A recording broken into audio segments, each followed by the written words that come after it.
Hello and welcome to Blockchain Gaming World, episode 82. I'm your host, Jon Jordan, and this is going to be a really exciting episode of the podcast.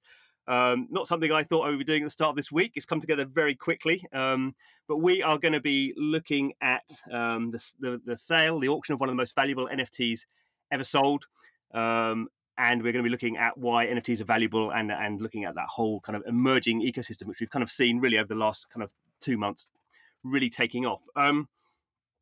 But the most exciting thing, I guess, about this is we're looking at the sale of the 111 NFT car, the first NFT sold from the F1 Delta Time game. Happened last year in May 2019, and it was one of the first big kind of auctions. It went on for a few days. Very exciting. I got very excited about who was going to win it, and eventually it sold for 415.9 ETH, which is still one of the most expensive NFTs ever sold. There's been lots of rumor and kind of speculation since that point. I've spoken to lots of people who assure me it was an inside job. It wasn't true. It was wash trading, all this sort of stuff. But we're going to kind of clear that up once and for all, because we're going to reveal and talk to the person who bought and owns that NFT. So let's kick it off. Hello, MetaKovan. How are you doing today? I'm doing pretty well. Thank you for having me. Thank you for coming on. So I guess the first thing we have to say is how much do you want to reveal about yourself? Who is MetaKovan? Why are you, as we call it, pseudo anonymous? I guess it's with NFTs. This is something with crypto in general. Also, this is something we get to have, and it's something nice to play around with. And I guess removing the real world identity from who you are in the metaverse gives you that layer of freedom to be totally a blank slate, right? And I've had a lot of good experiences online being a pseudonym, that, like, without judgments, and it's been a good ride, actually. So we get a equal playing field. It does not differ by nations, color, creed, and nothing, right? So that's something I guess is really powerful if you think about it. No, absolutely. No, it does. It adds to the whole kind of mystique around around the sale of this NFT. But we should just say, in terms of you're nothing to do with Animoca Brands. You're not an inside job on the F1 Delta Time team or anything like that. Yeah, that's correct. Yeah, like I've started collecting NFTs since 2017. So I started with Decentraland, actually, and when Decentraland came out, I had this. I saw how NFTs were going to be. Like, it gave a nice idea of what. Of a NFT that could have some kind of utility, right? Like, you could build something on it. And when that happened, I was thinking, okay, what else is a good story? Because NFTs are all about stories, and if you think about anything of value is about the story that's behind it. And so I was going to go for good stories, and I guess I've done a few, not just the triple one, but I've done a few. Yeah. Okay, it's a while ago now, but kind of take us back. So, if I set the scene, there was quite a lot of interest around this. It was the official Formula One game. This was like the first kind of vehicle being sold into this kind of high profile game. It was an auction. It went on for a few days. We kind of started. There was some obviously it was all kind of pseudo anonymous. We didn't know who was bidding, but there were some people we saw coming back, and the bids were going up, quite quickly. And there were kind of 3 people bidding, and then one dropped out, and there were 2 people bidding, and it got pretty much to the end. And then you came in right at the last minute. You hadn't bid at all up to that point, as far as we could see from the blockchain data. Had you been really interested in it? Is it something that just caught your eye at the end? Can you talk us through your motivation just to get involved in that in this project? Sure. I guess when I did see see a branded NFT, right? Like, as you said, it was one of the first things that caught my eye, and I was thinking, okay, this might be interesting, because I was not very sure whether this was an exclusive deal or something. And I at that point really did not know the company, and I did not know anyone from the company either. So I didn't know how well they're going to execute the project or anything. But I thought, if this is because at the start, when the bidding war was just going to get started, if it had ended at like $5,000 or $10,000, maybe I would have actually not participated in the auction. But I did see that there was this interesting bidding war that was going on. That meant that, I always say, if like to have a price, you need two people, right? Like if it's only one person bidding on something, it's the value is zero, and I don't want to pay anything more than anyone else, right? So once I saw the bidding war, I was thinking, okay, there are few people, at least one or two, who think that there's some value in this. Because you can talk about the price, the price it sold for, but the more important things are the bits that got to the price, right? And it did not just like it did not just end up at the final price. The previous bids were as important as the final bid, I should say. And so that gave a huge realization. And I was observing the auction. I did not want to participate initially, but as I saw the auction, I thought, okay, there is something really interesting here. And I decided, I made up my mind at the probably at the when there was only few hours left, that I was going to go in and buy the piece. But I'd fixed my head that I'm going to buy that piece, but I don't know what price. And I was just thinking, when do I get in, right? Like, because I didn't want to be part of the bidding war, actually. Like, it's to think about it from a person who's going to buy the piece point of view. I think, like, just like bidding $1,000 more than the previous guy, it'll just keep on going and going and going. So like really not a fan of doing that kind of bid. So I thought, okay, I have a time in mind. I will just get in at the end. If someone wants to take over that shock, like a higher price at the last moment usually shocks people, and it's very hard for them to make a decision within that last 10 minutes. So I ended up using that emotion to win the auction, I guess. Did you actually look at the two other people bidding? Because I remember you could kind of see people kind of filling up their wallet with more kind of ETH. So I think you could see. I remember, it could be wrong, but I remember one of them who'd been bidding had, I think, 396 ETH in their wallet, and obviously that was, they could get more in, but obviously that was in their head. They'd probably said, "Well, that's my kind of limit," and obviously you went out higher than that. Did was that part of your pricing mechanic? Um, yeah, like yeah, I guess that's not a how do you say, like, that's not a super secret tactic anymore in the crypto space, right? So yeah, obviously we look at each other's balances, and the more important thing is to understand the WH balance. And being a little technical, it's very important, because you need to understand what's going on. And especially those last 10 minutes, because of the way the auction works, where it can extend your time. It's very important to place a bid in a way that it adds a shock factor. And we have to understand whether they've been funding their wallet from an exchange, so that it's like, okay, like 10 minutes probably they'll not be able to uh, top it up, right? So things like that are some of the clues we like I did take.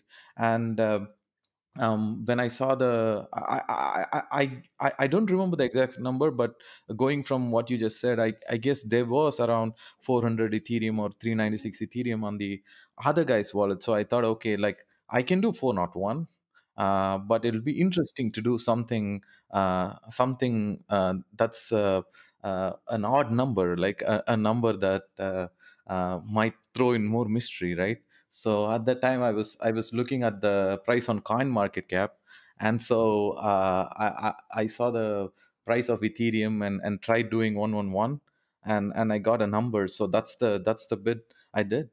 Because there's been some, again, some interesting, not speculation, but people trying to work out what the exact dollar amount was when you put the bid in, and it kind of, it obviously depends on exactly where you take your oracle in terms of the ETH price. But you were trying to get all ones, one that all the way along. Yeah, yeah, that's correct. But it was, yeah, that's correct. Yeah, but I think I went out when used Coin Market Cap, And because on either scan, only after you do the transaction you get a price, right? So After it's gone it's through, not yeah. like, yeah, so you like, and I feel like either scan is not very accurate because it's the time of confirmation, so there's no way for me to control that.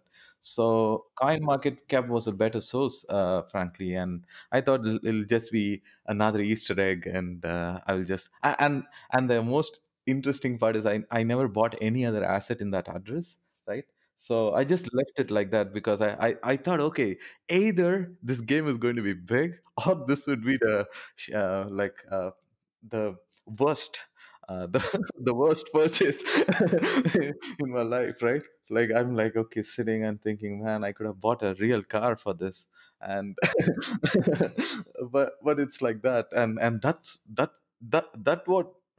what makes good stories, actually. So end of the day, and we are here, so I guess the story did Yeah. work out. It's kind of funny when looking at the wallet now. People have been dumping things in your wallet. It was funny on blockchain when people send send things to Vitalik, or when people get to a certain level and they find out the wallet, they're like, oh, let's send him some of our stuff. It's so funny. So I guess the 111,100 and whatever question is do you regret your purchase, or are you quite happy with what you've done? I guess after the I'll just tell you a few things that have happened in my life, right? Like after the purchase, for a while, it was a number that would not affect me, right? Like, so I did not. First thing is, I also want to tell that to everyone. It's not like you have to risk your life, and you should not put more money into crypto than you're okay to lose, right? So that still stays, and probably my number was a little higher, so that was fine for me to lose it, right? But when I did buy the car, in that year, as you said, I've also bought a few other NFTs, right? Like a Urbit Galaxy, a bunch of land on a decent land. I was just getting into crypto voxels, and all of these things were all, how do you say, like they're all quite unique in the sense that if not anything, there's going to be a story. And I immediately saw that with the triple one, there was a story on Coindesk saying that like it's such a stupid idea to buy. Like it's an opinions piece, right? Like it's like a stupid idea, we don't know who this guy is, and they were referring the CryptoKitties purchase and stuff like that. So I was like, yeah, like I already have some uh, coverage, I guess. And I used to I was there on the Discord of FN Delta Time, even though I didn't want to speak too much at that point. I saw that the community was growing, the company was growing. It was doing quite well, and I did research into the company, and I thought, okay, like having sold a car for $100,000, I'm sure that they know they have to be serious about it now, right? And they can take it easily, but why will they? Because if they can sell a virtual car for $100,000, I'm sure that they're going to sell at least one more, and they have to create a nice brand around it. So I thought it was going to be interesting, which kind of turned out to be right. But I was also at various of these events, like the conferences and all these NFT conferences, right? Like I would see that triple one being referenced as an interesting purchase, and it kind of had that um uh, like the it was part of many people's conversations, right? Like in NFT NYC, I think it was on the television. It was one of the things that was being showcased to so many people. If I had to spend money to do that, probably I would have spent like $50,000 just on the ads, I guess. So there's someone working to like make this a triple one in like bring that up to the consciousness of a lot more people. So I thought it was already picking up a lot of steam. So if you think about all the controversies also that has happened also, I guess it's a end of the day, it's a good purchase. And I guess any other person would also like to have it if I wanted to let it go. So I don't think it's a bad purchase at all. Mm. It's interesting you say it's not even the most expensive purchase you've made. So that kind of shows your your kind of ability to be interested. It's not like you kind of bought it and then never bought an NFT again. so I guess, yeah, clearly. Yeah, yeah, We'll talk a yeah. bit more about your kind of views on NFTs going forward. But two very quick questions, perhaps. Have you ever raced it in the game? Because obviously, within the context of the game, which is not really part of its value, but it's the most powerful base car, Mm, at mm, least in the mm, game. mm. Have you ever used it in the game? I've I've not used it yet, and I recently got in touch with Yat, and I've not spoken to Yat like before that at any point in time. So I wanted to talk to someone from the company just to understand what this car can do, because it has a nice brand to it. So I don't want to be like, yeah, I have this car, I'm going to win all the race or something, right? So it's more important for me to make sure that the car also stays in a good how do you say it, has that good vibe around it, and it's not like a, yeah, I had money and yeah, see, like no one can beat me kind of a thing. So I guess I would be part of a few races, but I guess I have to understand the game a little more to understand that it's not just a car that is going to make someone win or not, because that'll be a bad idea, right? Like if there are other variables like luck and say the driver, etc., etc., which just money cannot buy, right? And I guess in those situations, maybe a good race will be nice. And if I have a couple of friends who I guess would want to race and for fun, right? With the tracks coming out, I think there'll be more interesting events in the future where Mm. we would do something like that for Mm, sure. mm. It's interesting that and one of the other people, there were other auctions after that. Nothing reached the same value as this first auction. But I noticed in the game there are some of the other people who have some these what are called apex cars, the very small number of very high end cars. So some of them are playing and winning. So it is interesting. Some people are taking it in a different way. But I agree. It's kind of why why collectibles in the physical world are kept in their boxes and kept very kind of clean. And even though we've got digital objects here, it's a similar sort of mentality, is that the price is around the fact they are somewhat different from these other things, and they have that mystique. And well, go ahead. Exactly. And I don't mean that I'm not going to be part of the races, right? Like or the staking or something. I did want to understand the game exactly and what I'm doing. So I guess now I do understand the game a little bit, the staking part and everything. So I would participate, but I might not be there like active every Yeah, day. no. And I'm also looking at the track sale and those kind of stuff to see what's coming up interesting Mm. with F1 Delta time. Mhm. I should just point out there that any in F1 Delta time, any NFTs in the game, any cars, you can stake them in the game and then earn some of the currency, the Rev currency back. So that's kind of like a passive income sort of thing. We're going to talk a little bit more about your kind of views about NFTs because you've recently you've kind of revealed you've got this metaverse kind of concept, I suppose we call it, and that's kind of I guess brought together a lot of your previous NFT purchases, including the triple one car. So can you talk a little bit about what metaverse is? Sure, sure. So when I started actually collecting NFTs, it was a good time to collect those NFTs as in a stealth mode, right? Like to not reveal myself. Usually, I used to use different addresses for different dApps. In a few dApps, I used to use multiple addresses because you don't like it's like because it's so unique each NFT. It's very hard to say if I have a parcel in Decentraland and there's some other guy bidding being my neighbor. The problem is if I bid it as MetaKovan, he knows that I need it so bad, and sometimes it might be really the cost might be too high for me. So I've always kept like multiple addresses and split my purchases across many Ethereum addresses. So that was going good for a while because for each of these new things that were coming out, it was nice because every I guess every opportunity was equal and open, and it was always you can be a avatar and buy up all these things. That is super awesome, right?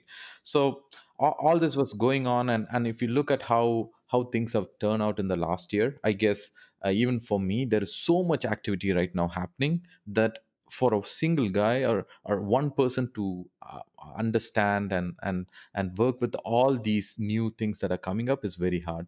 So I thought, okay, let me take a step back, because I'm like, me personally, I don't have a lot of time to just look into all these dApps and understand them. So I thought I will take a step back, create like a fund, right? Like where well, we have all the NFTs put together in one place, and then yeah, it's a good way to for us to also to have some signaling power in the industry, right? So we get to because right now the deal flows are changing a bit in the NFT space also.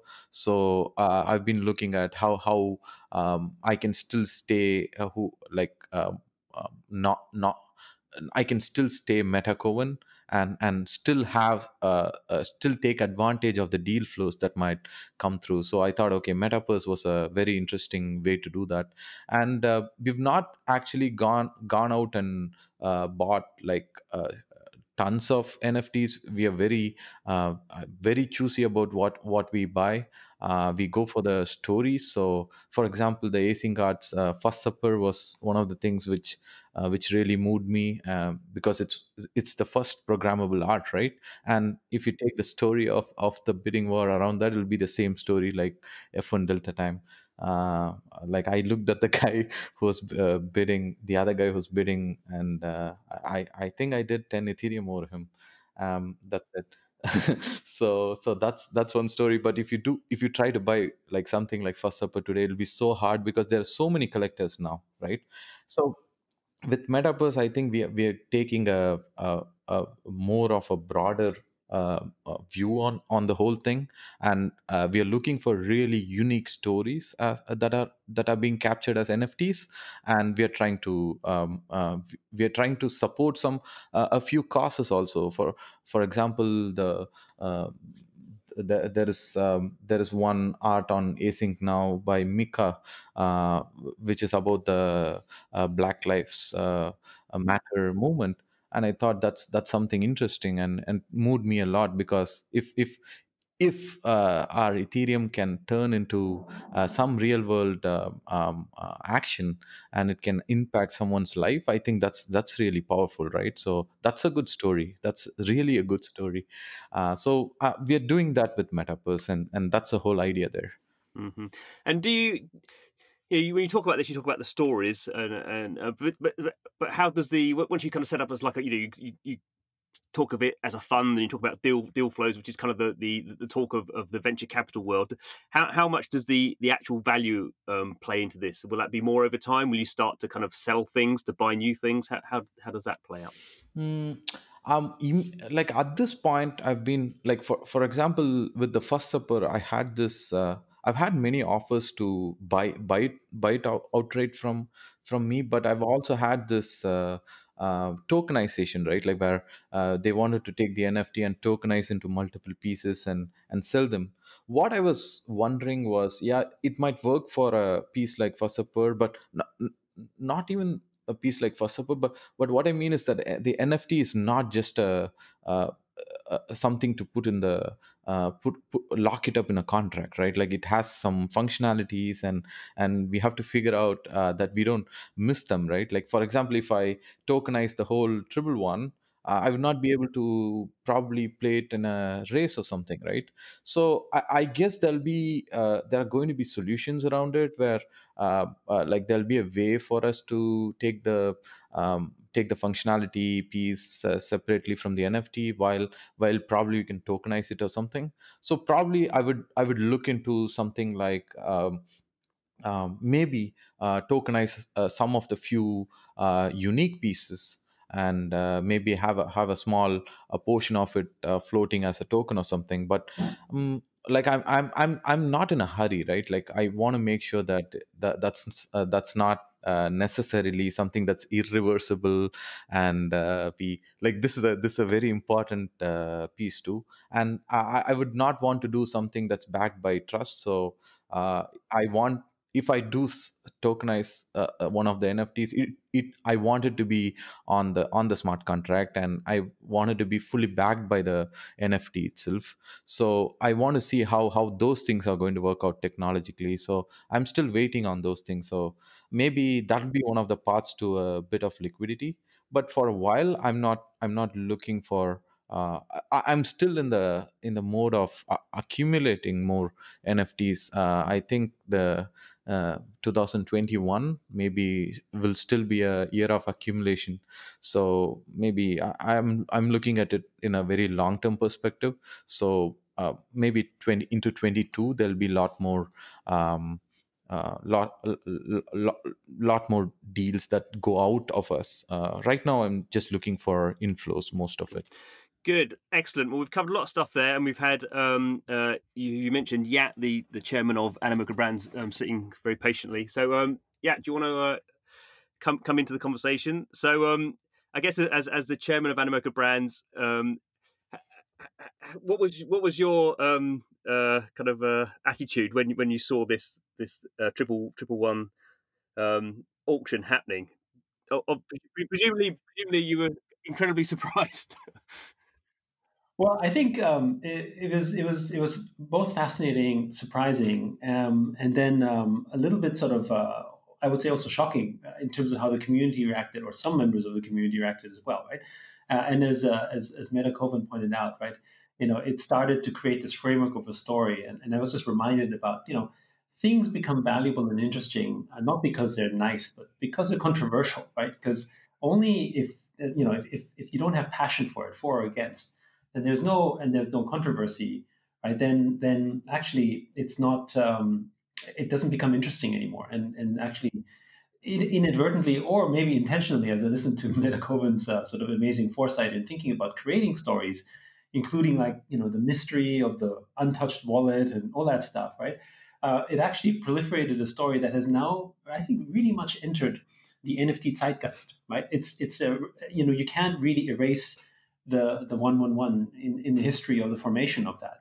And actually, for that, we are very grateful because I think there was there's a famous saying around art is not made sort of famous by the artist himself. It's made it's really made famous by the collectors. Right? They're and they're the ones who grow the story, and they infuse something else into the story of whatever they buy, that makes it so much more powerful and interesting. Almost like sort of a kind of, I guess, user generated application, right? It's user generated stories into art, right? The artists, unfortunately, especially in history, generally tend to sort of die in relatively poor and destitute states in many cases, but the generations afterwards make because they infuse their stories, or they make and bring their own stories in as well, right? It's not just that. So when that all happened, for that, I think it was 2, maybe even 3 weeks, where like article after article came out, right? And then the thing also that fueled it was, I think, including yourself and a few other people, I think maybe at Cointelegraph and so on, when the article came out, they were actually attacked, right? They're like, how can you write this? It's an inside job. Are you on the payroll of Animoca? And you're like, none of you guys are sort of bribed or anything. However, you all ended up having to defend your positions too, because you actually did the right thing and you analyzed, and so you had to continue to fuel the conversation in a sense, right? Because you're not going to just sit back and have someone basically just call you a crook, right? So you have to fight back. So you ended up having 2 camps, and these 2 camps fueled the story and kept going and going and going and going. To the point where it's still a story today in various circles. And then there could be many reasons, and many agendas, right? Some of them are genuinely suspicious. I think if there's anything to be said about the crypto community, suspicion is a big part of the culture, just because so many bad things have happened in the past. There could also be sort of the sort of amazement of, why would anyone pay that kind of money for an NFT? Or anything for that matter. So there could be doubts and so on. But I think when that happened, I think by the time it sort of rolled on, what we discovered was that the awareness of the project was rising so much that amongst the discerning collectors, like, sort of MetaKovan likes that are out there, they were starting to pay attention because they heard about this. And which meant that I think it set the tone for future auction sales, right? Inadvertently, because it was now part of a story. It was part of a legend in the world of NFTs. And who would not like to have a part of that? And I think that assisted us in not just future auctions, but also assisted in the selling of the crates, which while it had some of the some issues in terms of the way that the randomization happened and everything, people took advantage of it and so on. But again, inadvertently, that glitch, as it were, although it was, you could say, almost by design from the developers that were working on it, that sort of glitch inadvertently also created a story, and people said you shouldn't do it, so we have to fix it next time. But it all became part of that zeitgeist as well, right?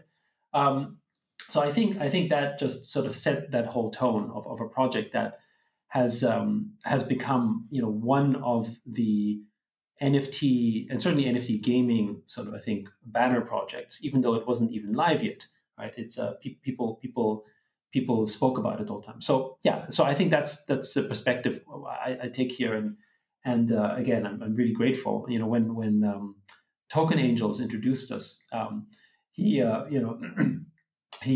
he's also a big art crypto collector, and I guess that's the whole thing, right? That community of, let's say, discerning, call it I don't know, Sotheby's, Christie's style NFT collectors, they hang together in their own club in a sense, right? And they appreciate it, and as a friend of someone I know who was at Christie's, he said, it is not that you have, when you sell art, that you have millions of people bidding for it. It's really, you have just two. That's all you need. Two sets the price, right? And it may mean a lot to you. It may mean, and that's why you do this, right? And I think this is the fascinating thing about NFTs, which I personally find is ultimately far more scalable than all of the fungible token stuff that's out there, because it has deeper meaning. If it means something to you, then you're not buying it just for speculative purposes. You're buying it for maybe for something long term, or for something that you want to hand down, or for something that is legendary. No, it's very, very good points you set out there, and it was, going back to kind of what you were saying. It was interesting as someone who did kind of follow the auction fairly carefully, and people I knew very well were very open with me. It's like, well, of course it's an inside job, and I think that kind of rolling back to what you're saying, it came back because people couldn't imagine anyone would pay what seemed, I guess it's kind of interesting in crypto. A lot of us now just use ETH, you use the crypto price as the pricing, and other people who are maybe a bit more out of the scene use the dollar price. And as soon as you see the dollar price, it just seems ridiculous. But they couldn't see why anyone would spend that on a digital car, even like a powerful one in the game. But going back to your art side of things, it's probably not that long ago in history that, well, certainly, there's a certain type of artist who would have been, whose art was valueless. I mean, all the famous impressionists, as you say, unless they lived quite a long time, their art was valueless in their lifetime. And I guess you need every kind of time, you need a new set of collectors who are going to say, we are going to create the value around these items, whether they're physical items or whether they're digital items. And the previous generation of people think they're mad because that's not the art we collect. That's not that's rubbish. That's that doesn't even look like a person. They got their eyes on the wrong side of their face. Picasso and all that sort of stuff. So I think it is a very interesting time that we've seen, and obviously crypto and blockchain is breaking up a lot of different, or has the potential to break up a lot of different kind of industries. But I guess we've particularly seen it this year with the kind of crypto art side of things, and this whole kind of the reaction to people like, I've just screenshotted your NFT. And in some ways that's very funny, and in some ways that's kind of like, you really haven't understood this at all, have you? I mean, I've taken a photo of the Mona Lisa. Have I, anyway, we won't go into that. Someone else who has been even more patient, as we've been talking about these things, is Alex, who is a CEO of OpenSea. Well, you're CTO, Alex. Sorry, I got that wrong. So OpenSea is the primary marketplace for people selling NFTs on Ethereum, and in fact, you were the host platform for the auction of the 111 car, weren't you? So from your point of view, were you just happy the auction kind of went through on a technically correctly? I suppose there's a certain amount of fear on your part, was there, or were you just ecstatic when that price was hit? I was very happy about it. I mean, we spent quite a long time thinking about English auctions, which is the auction that the 111 sold for. But those are the auctions you see on eBay where the item is going to the highest bidder. And doing it in a natively crypto way, we made it so that when you bid, you don't actually lose your money. It's not like OpenSea is taking control of your money. So you can, for example, bid on 10 items with $1,000, and you can bid $1,000 on each, but you only need $1,000 to do that. So, and there are a lot of, there's a lot of kinks that have to get worked out. There's a lot of ways potentially that can be gamed. And we fortunately went through the process of testing this with a couple different auctions before the 111. And that kind of got gradually bigger and bigger and bigger. And the 111 was the first that had recognizable IP. And there was kind of like a gradual increase in bids over time that went a bit exponential at the end. So it was fun to watch. It was I always get a little bit nervous, but the end result, I think it was pretty significant for a couple reasons. One is that a lot of like big companies and AAA IP just is still cynical about crypto. Like, we can't deny that. What they don't want to be the first mover, because they don't want to like jump into a technology that costs them a lot and ends up not being worthwhile. So they look for comps, and they look for they want to be the second mover maybe, and they look for similar things that they could emulate. And the 111 is great for that. It is like the quintessential blockchain sale. And I mean, that is all mainly to the work that Animoca has been doing. And we just kind of facilitated the auction, but we think that it was, we're very happy about it, and we think that the space is much better as a result. Mm-hmm. And I guess more generally, as you in 2020, you've seen.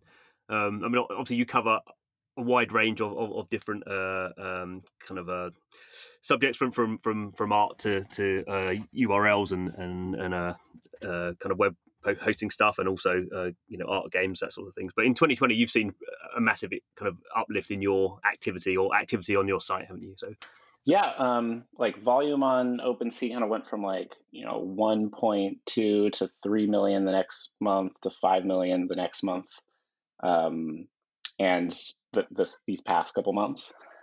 So stuff is definitely picking up, and it's because of something that you and Yat were just talking about, which is that when any artist is allowed to jump into the space and just like put their work out there, everybody can value it. There's no they don't have to like be accepted into some closed door auction where all of the bidders like can physically see each other.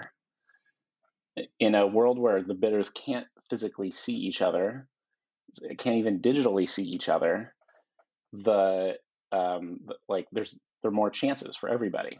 So the possibility of making it big as an indie artist is suddenly like a very real thing. We have a couple indie artists who make 30 grand a month, on that, just selling work that they're creating at home. So in a sense, it's kind of like a very straightforward way of becoming an entrepreneur and building a business for yourself that's purely digital, that works and has long-term sustainability via secondary sales. Cool. So we're, I guess we're kind of coming to the end of this podcast. We've don't want to go too long, as fascinating as this subject is. But I guess to wrap up, if I go to each of you, I'll start off with Alex. I mean, how do you see the next kind of 6 to 12 months as panning out?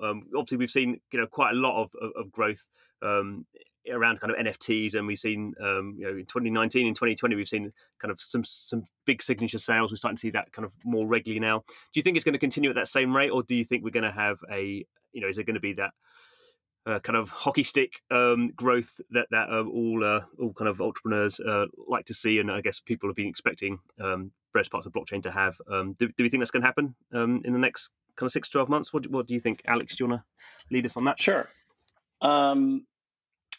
So I think that the hockey stick moments so far for the NFT space have revolved around things that are completely new, like completely new types of auctions, completely new types of items. It's going to require some technological changes to make each hockey stick moment happen, I think.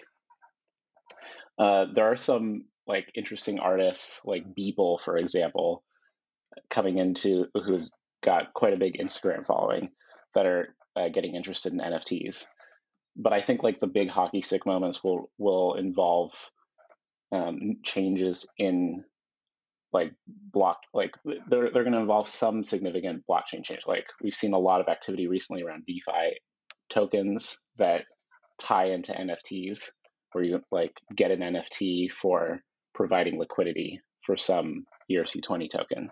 That's an example of like a tech change that can cause like a big, hockey stick moment.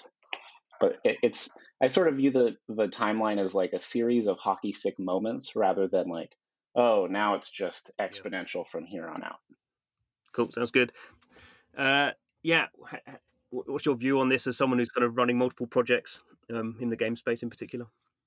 Well, I mean, I think to me, the moment of the utility for NFTs has kind of arrived. But it's still obviously early in the stage in the sense that not a lot of them have them yet. And I kind of view this a little bit similar to sort of the purpose of, what is the purpose of all this DeFi and all of this sort of, I guess, liquidity that you have in the crypto markets. And so far, it's been generally mostly around trading, these fungible tokens in mostly speculative ways, right? Not for all of them, but in many cases, speculative ways. And I view it very similar to sort of like back when the first banks were opened. The banks opened, why? Because the merchants and the traders and the property owners, particularly the new property owners, like during the Renaissance, they needed a banking service because you needed to provide a way in which goods, and capitalism could thrive, that could transport easily from place to place, because it's not that simple to be shipping physical goods like cattle across borders. And so you had banking systems established to service these merchants and to service properties and to get loans and so on. And especially when sort of the royalties had less power and, actually the wealth became more distributed, banking became more stable as a result, because, you could have more collateral that was actually more stable and distributed. With blockchain, it's kind of the other way around, right? The bank came first. People issued tokens and then money was floating around the system, and everyone's trying to figure out what's the utility? How do I actually really make real use for it? And so you have this bank, I mean, what is it, like $12 billion in DeFi on Ethereum at the moment, right? All looking for a place to sort of generate yield, in most all cases, hyperinflationary ways, because there's no utility, right? So just park your tokens and I'll give you some yield. Great. And then what? Right? It doesn't sustain long term. And so here you have banks that were created first with no utility. And I think NFTs, which to us represent property rights in the digital world, is that utility, right? And I think the gaming worlds are the ones that actually provide the most obvious utility because of ownership, which means, and you really see that, right? Like early forms of people providing loans for NFTs. MetaKovan was talking about fractionalization services. You could use collateral. We're coming out with a rental system. So these are all things that you can now do because the liquidity exists already. So the bank is here looking for services, and we think this sort of a multiverse, powered through this sort of NFTs, which is really, for us, the representation of property rights, is going to fuel that on. And we're early. There's less than 200,000 people that have NFTs, I think, still today. However, that to me just represents the growth, right?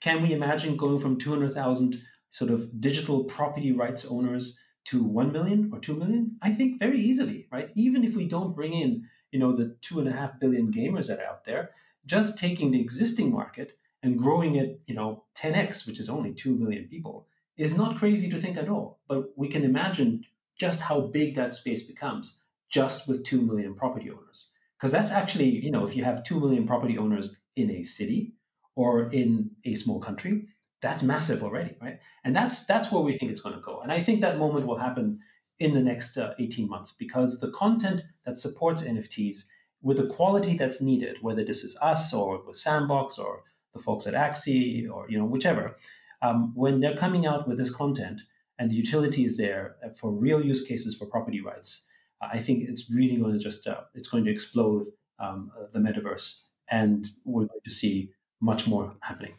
Finish it off with MetaKovan. So I guess a more personal question: where are you going with Metaverse in the next kind of 6 to 8 months? What kind of are you looking to change what you're doing, or more of the same? I guess I'm always on the lookout for the next, like, really a unique NFT, right?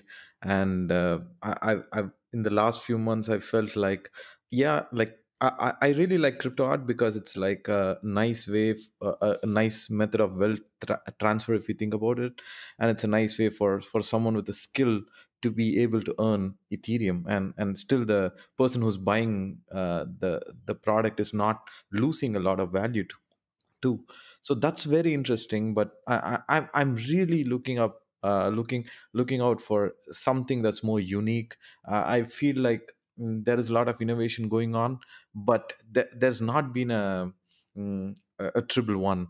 There's not been something really unique, and if there is one, you will see me at the auction again. Yeah. With your game theory, working it out. Excellent.